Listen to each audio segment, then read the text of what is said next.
rather than stand up here and talk to you. But thanks so much for staying in the room. I'm really thrilled that actually Scott is here with me because he really is the mastermind behind this report in terms of the question which you've got around fiduciary duty. So often when I've gone into conversations in Australia and also internationally as well when we've been speaking to investors about the opportunity to invest has been, well, I'm really interested, but I can't. I can't do it because I've got trustee duties, I've got various fiduciary responsibilities, and people go, interested, but sorry, to put it in the too hard basket. That's the knee-jerk reaction. However, increasingly what we have seen is we've seen investors of all different types be able to overcome that initial knee-jerk reaction and move forward and satisfy all their fiduciary duties and responsibilities. The question, I suppose, for many of you in the room who are interested in this space is, well, how have they done it, and what questions and what basis have they done it on? So there was a group of us who came together, I suppose, last year in discussion and said we need to actually put something out into the marketplace in Australia to respond to this constant question that gets asked or raised within these conversations as to can people do this and do they have the right under their fiduciary responsibilities to do impact investing. And so what we have done, and it is hot off the press, well, it will be hot off the press once we get one more sign-off on the report, which should come through in the next 24 hours. It's funny, talking about legal things, we're just arguing over a disclaimer on the report. So we are in the midst of doing that. But the report does actually present a very robust discussion on fiduciary duty, specifically for superannuation funds, but there is a sister report to follow up at the end of November. We're hoping the timing will be specific for charitable foundations as well. The report doesn't just deal with the question of fiduciary duty, but it also deals with those other issues that we find which are commonly raised by investors, i.e., where does this fit within my portfolio? Is it a new asset class or is it not a new asset class? We heard, for those of you who were in the session yesterday with Danny Almagor and Libby Ward, was that, well, this is a lens that we look through. It's not dissimilar, I suppose, in many ways to how fund managers think of an ESG overlay. And that's how we've presented in the report that, and increasingly around the world, people are talking about impact investing not as a new asset class, but as a lens to look through and an ability to actually get portfolio diversification across whether you've got a fixed income product, whether you've got equity, whether you've got venture capital, private equity, all those typical assets you would have within your portfolio, but of which you could actually make as an impact investment and have that overlay in it. The other things that the report actually covers off is it looks at the adaptation of mainstream investment frameworks as well. There's been some really interesting work which has been done both by JP Morgan and by Cambridge Assets as well.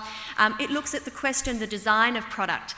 Superannuation funds constantly say we need product which is specifically designed for us to accommodate, number one, the size of investment that they need to participate in, but also that will actually bring in multiple investors as well, because they never want to be the sole person in the room or the sole person in the investment as well.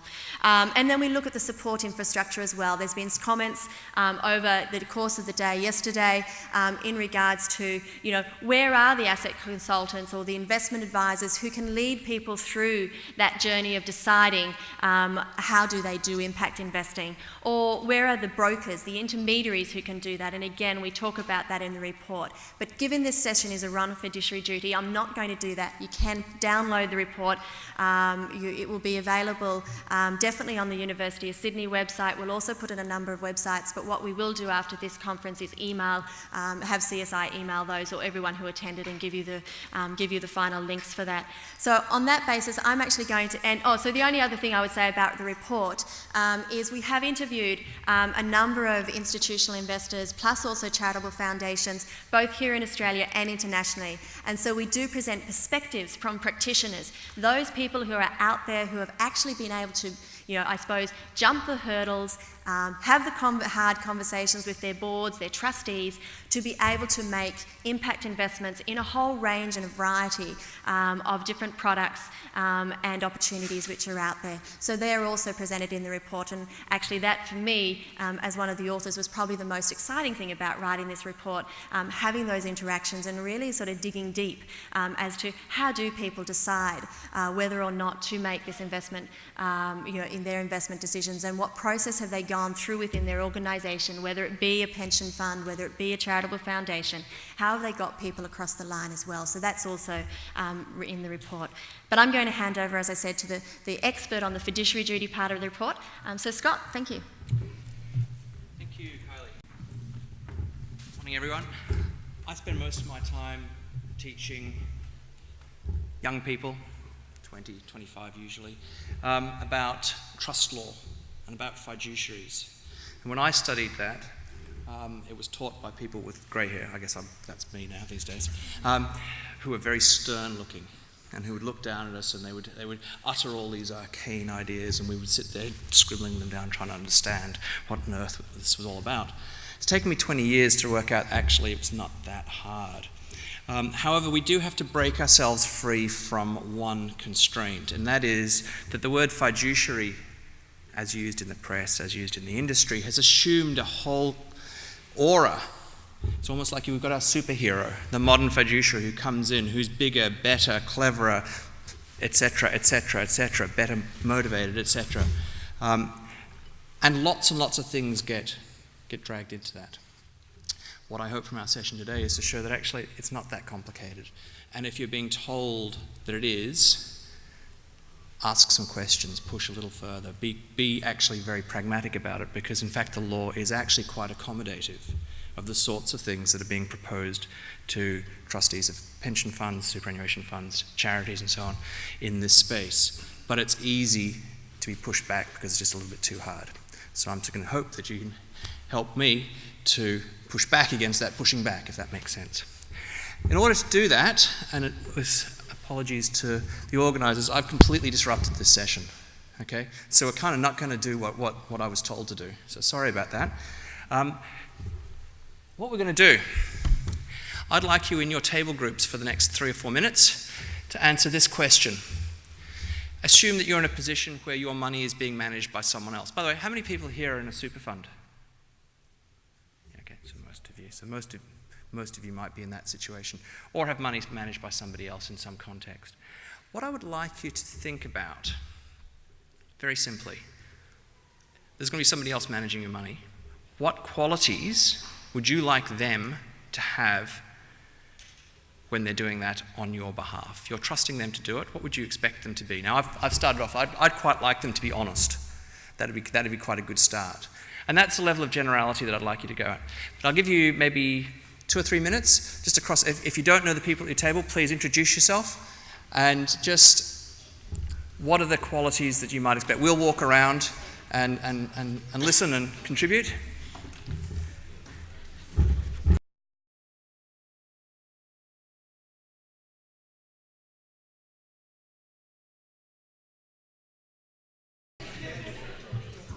Okay, how are we going? There you go. I think we seem to have got, everybody seems to have scribed the list. I know over here they were championing at the fact they had more than 5, so that was a challenge for them.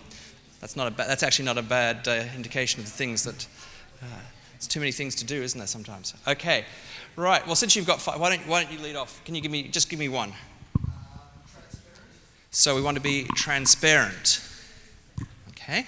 Transparent?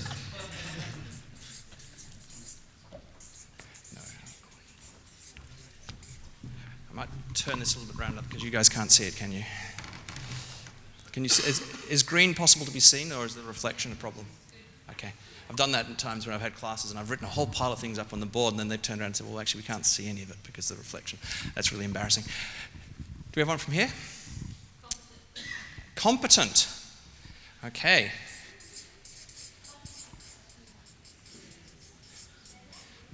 At what? Okay.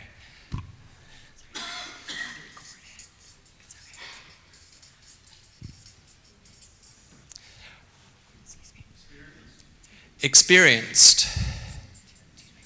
experienced. So if they haven't done... Yes, it could be a bad experience, that's right. So if they haven't done something before, you don't want them doing it again? Difficult if you're suggesting to them a new investment proposition in that circumstance, but okay, we'll come back to that. Yeah? Vigilant. Vigilant, okay.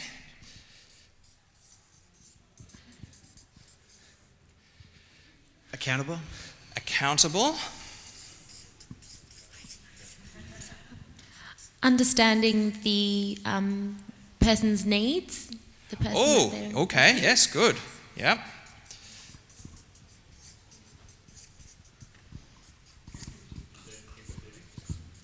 Good communicator. Not necessarily empathetic. Well, not necessarily, because you may be acting paternalistically and saying, I know you want that, but actually that's what I'm saying, that's my point.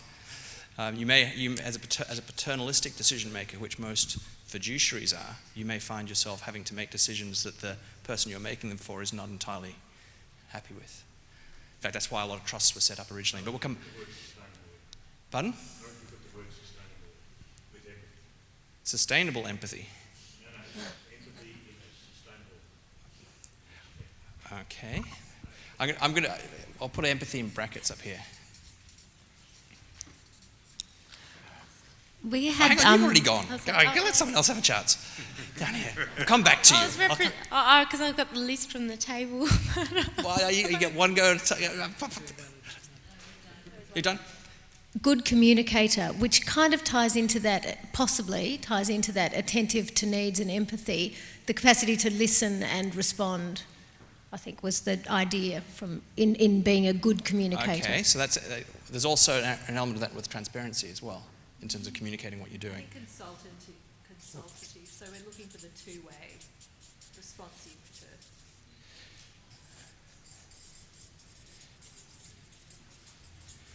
Okay, so if I'm the trustee of REST, I have 2 million members. The Retail Employees Superannuation Trust. Kind of tough to respond to individual needs in that circumstance. Maybe easier in some other circumstances. But not impossible. You could do surveys, you can do other things that help you to respond. Anything else? Sorry? Analytical, okay. That might be related to competent. We'll go back because I stopped you earlier. You just get one though. Oh, God. High performing. High performing. Come back to that in a second. Understanding the market. So, okay. Which is related to a different one. High performing. I'm going to put that right down here because I actually don't know how you judge that in advance. How do you know if someone's high performing? You can tell whether they've been high performing in the past. Doesn't mean to say they're necessarily going to be high performing in the future, does it? Reasonably priced. Oh, okay, yes. Okay. Ethical. Okay.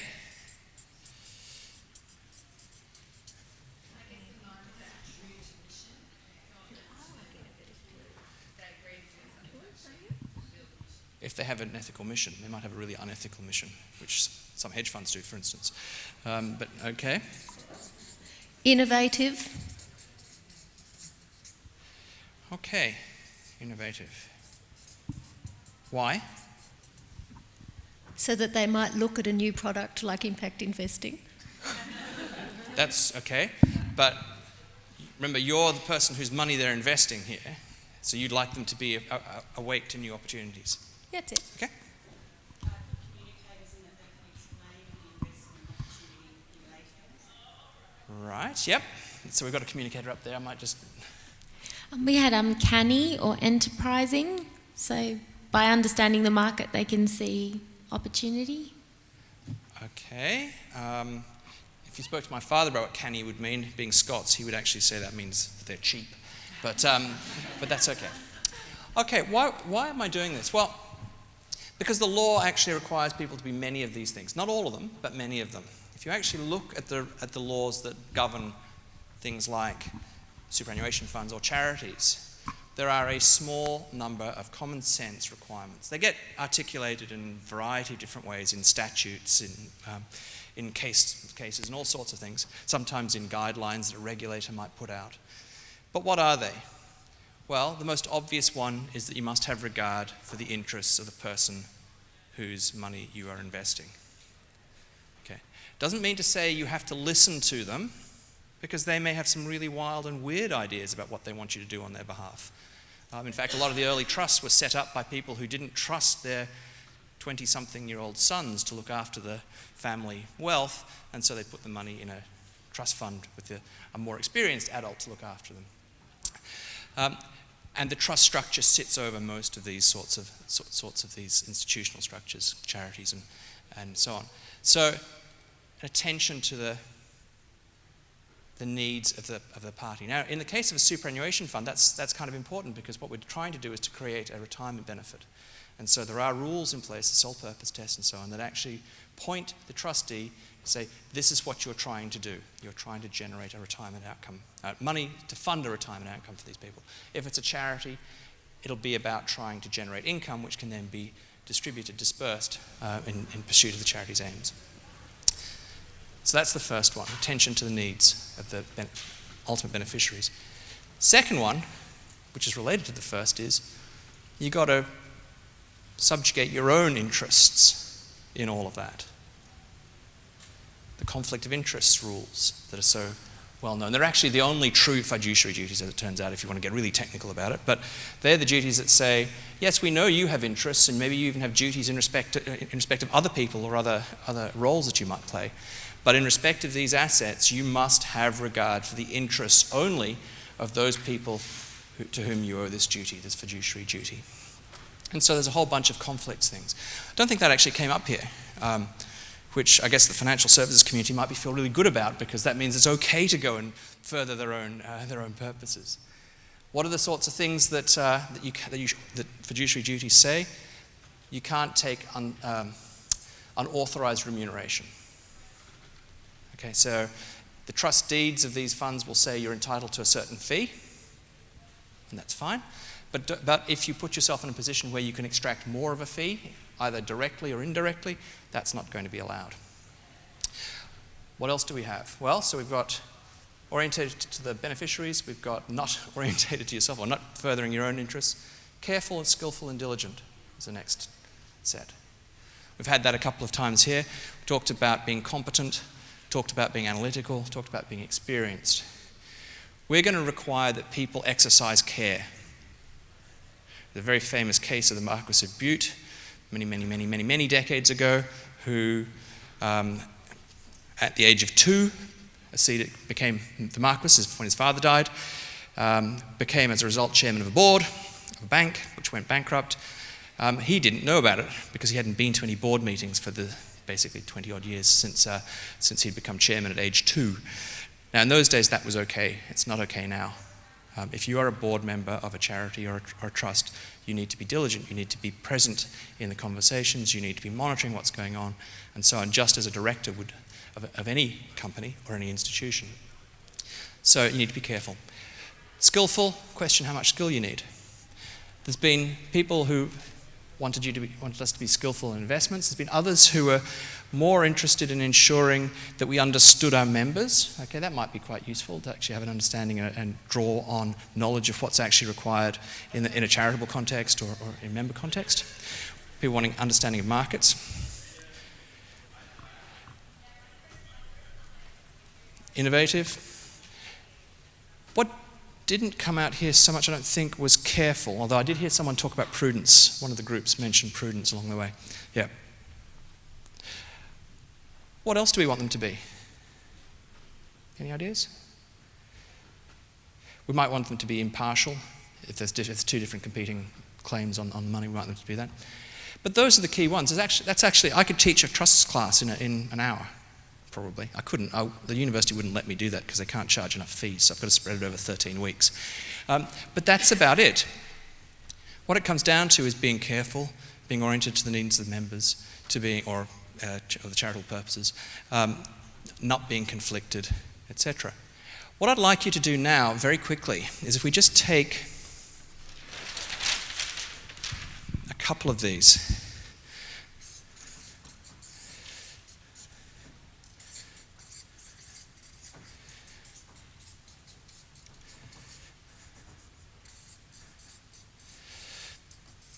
Actually, I'll make it careful.